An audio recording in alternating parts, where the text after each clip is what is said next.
Look, we all want the kids to read well, learn fast, pick it up quickly, but that's not always the case. So we've got some ways here now to help your kids reading at home, some tips for parents to help improve child literacy.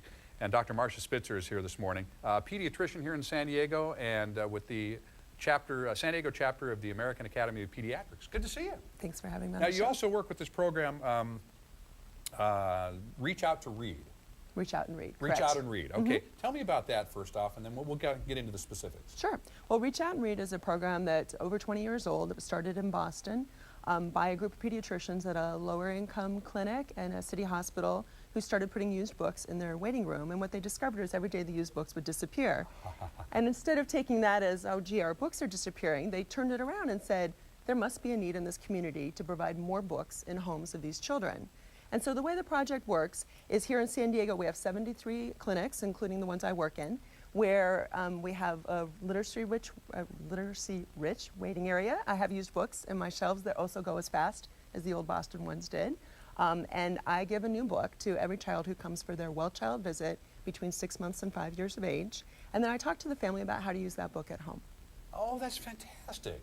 So it's an extra effort on top of the rest of your duties as a pediatrician then. Right, and it's one of the funnest things we do, because when you think about it, when you bring your own children in for a 1-year-old or a 1.5 or 2-year-old visit, there's shots and there's blood tests. There's a lot of things we do that maybe your child isn't so happy to see. Not crazy about, yeah. Right, so to be able to give a book and talk about reading, not only it feels good as the pediatrician, it makes the family happy, and it shows that not only are educators focused on how important early literacy is, but we in the health community are as well. Now, you're also able to really kind of point out and help folks understand the books that are appropriate at particular ages and developmentally what they should be looking for in their kids.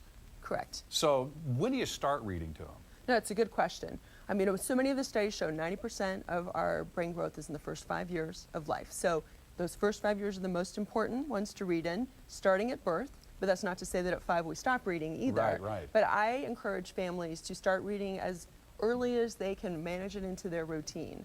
Obviously, those first few weeks you're home from the hospital, it's a little chaotic and crazy. Right. But as soon as you can after that, and certainly by age 6 months, which is when the Reach Out and Read program starts, children are old enough to be able to sit in a parent's lap, to be able to hold a book, to be able to put a book in their mouth, and to be able to enjoy the bonding experience with mom and dad, even though they're clearly not going to start talking quite yet. But it's all about bonding. Right. And the reading and the hearing the spoken word and seeing Correct. the page and so forth.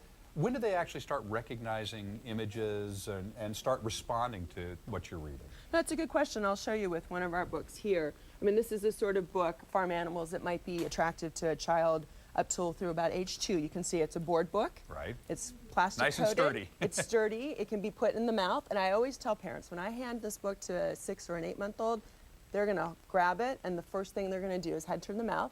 And I say, that's okay. This is how children learn things at this age. This They're book is very made for that. tactile. Right, it's made for this. And these books, we give out books that are very simple at this age. So you can see, this book only has 1 or 2 words on each page. It has different animal sounds. These are things almost all parents can do. Doesn't matter what language you speak. It doesn't matter how well your own literacy skills are, or how good your own literacy skills are, or how comfortable you are with reading. You can read this book without even really knowing what these words mean. You can just name what the pictures are and give the sounds. And they're colorful, they're pretty, and there's not too much on each page, so it's going to grab a child's attention. So you start with that. Now, we talked about Dr. Seuss here a little while ago. Correct. And that seems to combine all of these elements, these classic elements of sight and sound and perceptions and so forth, and rhyming. And what was your favorite Dr. Seuss book? I was a fan of Green Eggs and Ham.